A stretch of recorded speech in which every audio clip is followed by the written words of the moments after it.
सर्वप्रथम आज मी मला शब्दात मावत नाही किंवा व्यक्त करता येत नाही एवढा आनंद झालाय तो मी आज आपल्या माध्यमातून व्यक्त करते.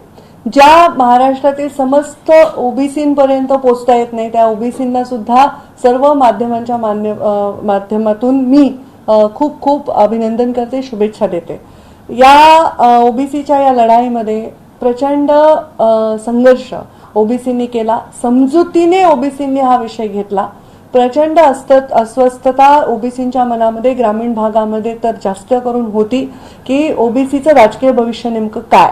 अशा वेळी सरकारमध्ये झालेला बदल, मागच्या सरकारने केलेलं म्हणजे अक्षम्य दुर्लक्ष, त्याच्यावर वेळोवेळी कोर्टामध्ये आलेल्या तारखा, कोर्टांनी सरकारला दाखवलेला आरसा, इम्पेरिकल डेटा आणि लोकसंख्येच्या जनगणनेच्या बद्दल पसरवले जाणारे गैरसमज, या सगळ्या विषयांना जर आपण पागे वळून पाहिलं तर आजचा दिवस हा फार सुखावणारा उगवलेला आहे. मी म्हणणार नाही की ओबीसीचा संपूर्ण जो लढा आहे तो लढ्याला कुठेतरी एक चांगला आरामाचा विराम मिळालेला आहे. तो लढा कायमच राहणार आहे. कारण आता ओबीसीच्या संख्येप्रमाणे काही जिल्ह्यांमध्ये कमी, काही जिल्ह्यांमध्ये जास्त हा प्रश्न निर्माण होणार आहे. तो नक्कीच विधानसभेच्या माध्यमातून सर्वपक्षीय लोकांशी चर्चा करून, वेगवेगळ्या तरतुदी करून, वेगवेगळ्या अमेंडमेंट्स करून त्या कराव्या लागणार आहे. पण आत्ता जो निर्णय आलाय त्याचं मनापासून मी स्वागत करते. या निवडणुका जेव्हा लागल्या, मध्यंतरी नगरपंचायतच्या काही निवडणुका झाल्या, त्या निवडणुकांमध्ये ओबीसी आरक्षणाविना त्या निवडणुका झाल्या होत्या. तेव्हा मी म्हटलं होतं की ह्या राजकीय माझ्या जीवनातील आणि ओबीसींच्या राजकीय जीवनातील ह्या निवडणुका म्हणजे काळ आहे, हा काळे दिवस आहेत आणि ते सत्य होतं. कारण तेव्हा ओबीसींच्या मनामध्ये प्रचंड राजकीय भविष्याबद्दल संभ्रम होता. आता जी परिस्थिती आहे ही परिस्थिती नक्कीच एक पहिल्यापेक्षा बरी आहे. मी आमच्या सरकारचं अभिनंदन करते कारण वेळोवेळी मीडियाला बाईट देताना, वेगवेगळ्या ओबीसी संघटनांना संबोधन करताना 2 वाक्य आम्ही सर्व नेते संबोधित करताना सांगत होतो की एम्पिरिकल डेटा हा राज्याचा विषय आहे. त्याचबरोबर जनगणनेचा आणि या आरक्षणाचा संबंध लावणं चुकीचं आहे. कोर्टाने देखील तेव्हाच्या आघाडी सरकारला याबद्दल फटकारलं होतं. पण आज कोर्टाने हा निर्णय दिलेला आहे आणि यामध्ये सरकारमध्ये आल्याबरोबर सर्वात पहिली बैठक जर कोणती घेतली असेल, मला वाटतं उपमुख्यमंत्री देवेंद्रजी फडणवीस यांनी ती बैठक घेतली, ती ओबीसीच्या आरक्षणाच्या संदर्भातला आढावा बैठक घेतलेली आहे. आणि मला वाटतं ओबीसीचं हिताचं सरकार परत आल्यामुळे सुद्धा या गोष्टींना कुठेतरी स्पीड मिळाली आहे, गती मिळाली आहे आणि निर्णय हा अशा पद्धतीने झाला आहे. मी आनंद व्यक्त करते आणि अभिनंदन करते समस्त या लढ्यामध्ये समाविष्ट सर्व पक्षीय जे लोक होते ओबीसीचे त्यांचं आणि सरकारचं सुद्धा मी मनापासून अभिनंदन. यातला एक टेक्निकल ग्लिच असं या सगळ्यामधला की आडनावानुसार डेटा कलेक्ट केला गेला आणि त्यामुळे आता भुजबळ साहेब सुद्धा असं म्हणाले की तो आडनावानुसार घेतला, त्यामुळे त्याची ऑथेंटिसिटी किती ही पाहिली पाहिजे आणि काही जिल्ह्यांनुसार त्याच्यामध्ये आणखी काही टेक्निकल प्रॉब्लेम्स पुढे येऊ शकतात. तर त्याच्याबद्दल काय सांगा? बरोबर आहे, कारण मी जे म्हटलं की काही जिल्ह्यांमध्ये तांत्रिक विषय हाताळण्याची आवश्यकता आपल्याला भासणार आहे. याचं कारण असं आहे की आडनावावरून घेतला याच्याबद्दल आक्षेप लोकांनी नोंदवलेले आहेत. त्याच्यामुळे ओबीसीची संख्या ही आता जी दाखवली त्याच्यापेक्षा जास्त असण्याची शक्यता नाही, याचा विश्वासच आहे. पण त्याला आम्ही लढाईचा पार्ट 2 म्हणून आता जरी आम्हाला जे यश मिळाले आम्ही त्याच्यामध्ये आनंद व्यक्त करतो आहोत. 27% ओबीसींना आरक्षण द्यावं आणि 99% काम हे महाविकास आघाडीनेच केले, आताच्या सरकारने केवळ 1% केले असे भुजबळ. मला असं वाटतं की श्रेयवादाच्या पलीकडे जाऊन हा विषय आपल्याला हाताळायची गरज आहे. कारण हे सरकारमध्ये आमच्या असताना सुद्धा आम्ही हे आरक्षण टिकवून धरलं होतं, जे या सरकारला टिकवून धरता आलं नाही. यांना वेळेमध्ये कुठलेही निर्णय घेता आले नाहीत, हे स्वयंस्पष्ट आहे आणि जनता खूप हुशार आहे. जनतेसमोर ओबीसीच्या हिताचं कोण काम करतंय हे जनतेसमोर स्पष्ट आहे. त्यामुळे मी आता या आनंदात सहभागी होण्यामध्ये जास्त रस ठेवते श्रेयवादापेक्षा. मॅडम, त्याचप्रमाणे राष्ट्रवादीच्या प्रदेश कार्यालयाबाहेर सुद्धा जल्लोष साजरा केला जातोय, भाजपच्या कार्यालयाच्या बाहेर सुद्धा जल्लोष साजरा केला गेला. त्यासोबत मव्यामध्ये असलेले जे नेते सांगतायत की आम्ही 2 वर्ष कोर्टात लढलो, त्याच्यामुळे हे श्रेय मव्या सरकारचं आहे, ते कुणी लाटण्याचा प्रयत्न करू नये की नवं सरकार आलं आणि आरक्षण मिळालं असं म्हणू नये. मला असं वाटतं की मी तशी खूप पुढारलेल्या विचारांची आहे. माझा काही पायगुणावर वगैरे विश्वास नाही असं म्हणायला गेलं, पण एक त्याला जर शब्दात बांधायचं तर कदाचित ओबीसी हिताचा सरकारचा हा पायगुण आहे असं म्हणायला हरकत नाही. आणि 2 वर्ष ह्यांनी जे प्रयत्न केले ते सगळे आपल्या सगळ्यांच्या माध्यमांच्या आणि जगाच्या समोर आहेत. त्याच्यामध्ये कोर्टाकडून फटकारलं जाणं हे जास्त झालेलं आहे, कौतुक झालेलं नाहीये कोर्टाकडनं. चुकीच्या पद्धतीने लोकांची दिशाभूल करणं हे जास्त झालेलं आहे, दिशा दाखवण्यापेक्षा. हेच जगासमोर आहे. ओबीसी आरक्षणाविना किती संघर्षमय या निवडणुका होत्या, ग्रामीण भागात काय परिस्थिती होती? खूप संघर्षमय या निवडणुका होत्या, कारण मी वंचितांच्या राजकारणाचा एक प्रतीक आहे. मुंडे साहेबांनी वंचितांच्या राजकारणासाठी, वंचितांना चांगल्या पदावर जाता यावं, संधी मिळावी याच्यासाठी आपलं आयुष्य खर्ची घातलं. अशा अनेक नेत्यात यांनी आपलं आयुष्य खर्ची घातलेलं आहे. सर्वांची त्या आठवण मला होते. पण हा जो खडतर प्रवास आहे सामान्यांमध्ये, वंचितांमध्ये सहज संधी उपलब्ध होत नसते. गावागावामध्ये अगदी सरपंचाच्या निवडणुका असतील, ग्रामपंचायतच्या निवडणुका असतील, पंचायत समितीच्या निवडणुका असेल, तिथे आपण कितीही भाषण केलं की सर्व समाज एकसारखे आहेत, जातीनिहाय रचनेच्या बाहेर जाऊन आपण राजकारण समाजकारण केलं पाहिजे, तरीही जो प्रेशर असतो त्या लेवलला लोकांच्या मनावर जो दबाव असतो, जो राजकारणामध्ये दबाव असतो, तो दबाव आपण शब्दात वर्णन करू शकणार नाही. आणि तो दबाव अजूनही समाज व्यवस्थेमध्ये आहे.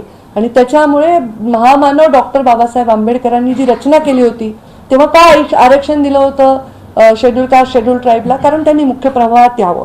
नंतरच्या काळामध्ये ही गरज निर्माण झाली की याच्यामध्ये बहुजन जे आहेत, ओबीसी जे आहेत, त्यांना सुद्धा कुठेतरी वेगळ्या वेगळ्या पद्धतीने रचनेमध्ये सहभाग घेण्यासाठी आरक्षण दिलं जावं. त्यामुळे मला वाटतं आज या राजकीय आरक्षणाची आवश्यकता आहे.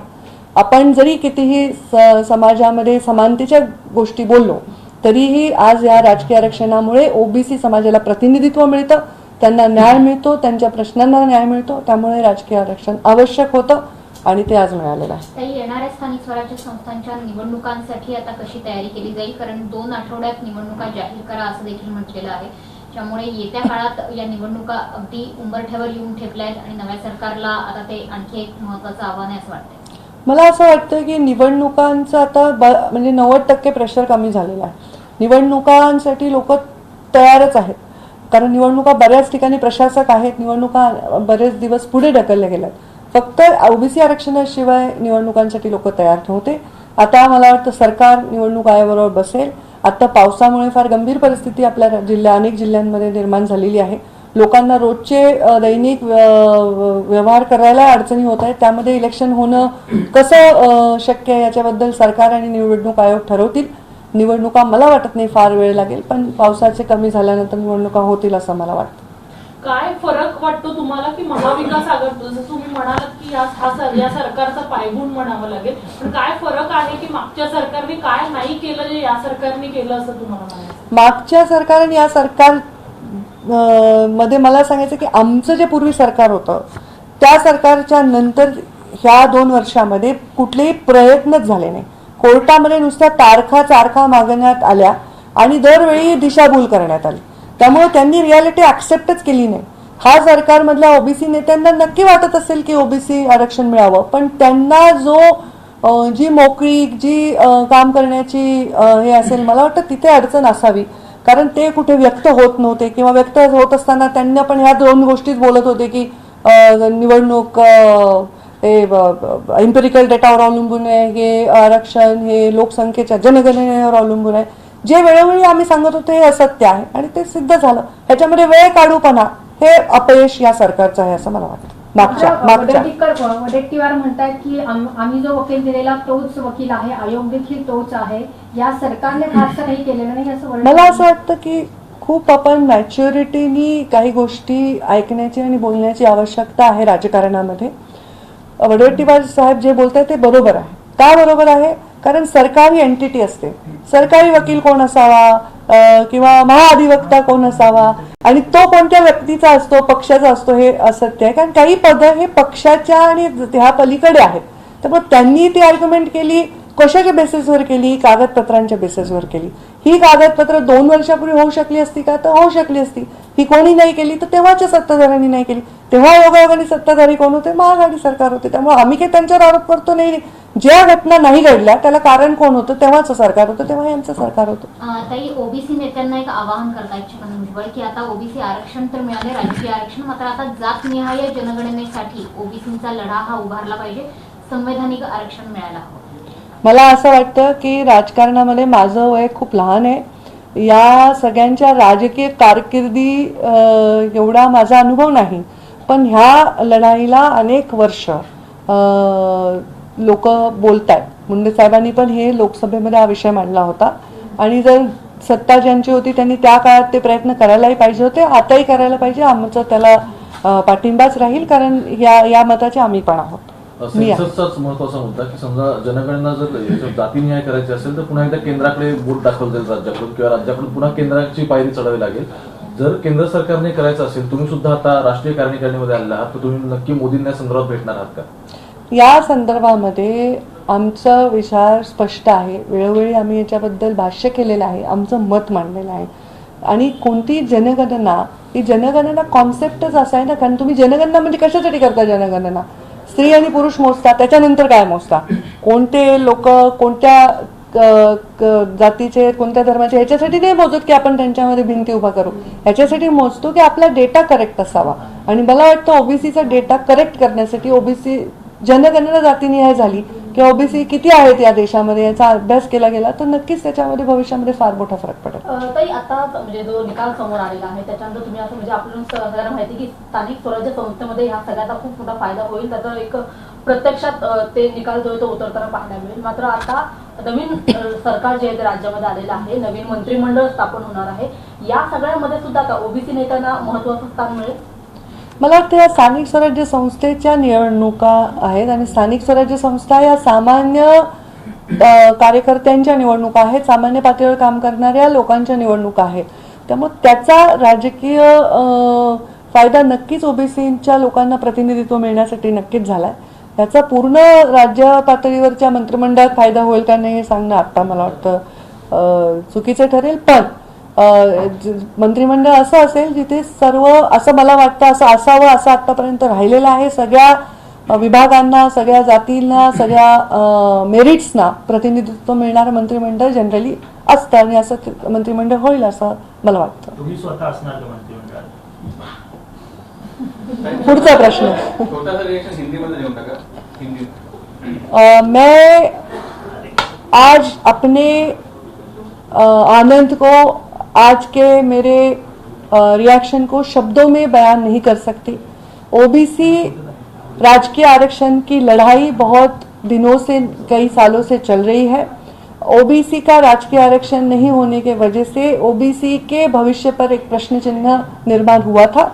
आज जो सर्वोच्च न्यायालय में निर्णय हुआ है, मैं उस निर्णय का स्वागत करती हूँ और हमारी सरकार का अभिनंदन करती हूँ कि जो ओबीसी का राजकीय आरक्षण पिछली सरकार के वजह से हम खो चुके थे, उसको वापस लाने के लिए सरकार ने कदम उठाए हैं और सर्वोच्च न्यायालय में आज निर्णय हुआ है. मैं बहुत इस बारे में आनंद व्यक्त करती हूँ और बहुत ओबीसी के जो लोग इसको देख रहे हैं, जिनके मन में बहुत सारे प्रश्न थे, उनके प्रश्नों के उत्तर मिल गए होंगे, उनको भी बहुत बहुत अभिनंदन करते हैं. त्यासोबतच आणखी एक महत्वाची सुनावणी आज पार पडली, जी की 1 ऑगस्टला आता पुढे गेली आहे. शिंदे आणि ठाकरे गट यांच्यातली ही सुनावणी पार पडली होती. या सुनावणीबाबत काय सांगाल आणि येत्या 1 ऑगस्टच्या सुनावणीकडनं नव्या सरकारला तुमचे एक प्रतिनिधी म्हणून तुम्हाला काय अपेक्षा? या सुनावणीबद्दल मी तेवढंच सांगू शकेल जेवढं या सुनावणीकडे बघणारा ऑडियन्स टीव्ही समोर बसलेला आहे तो सांगू शकेल. पण मी ज्या पक्षाची प्रतिनिधी त्या पक्षामुळे मला वाटतं की आमच्या बाजूनी निकाल लागावा अशी माझी इच्छा आहे. पण याबद्दल मी या पूर्ण प्रक्रियेचा भाग नसल्यामुळे किंवा या विषयांमधला माझा अभ्यास कमी असल्यामुळे मी याच्यावर काय फारसं भाष्य करू शकणार नाही. पण मी शुभेच्छा देते की हा निर्णय सफल व्हावा. एबीपी माझा, उघडा डोळे बघा नीट.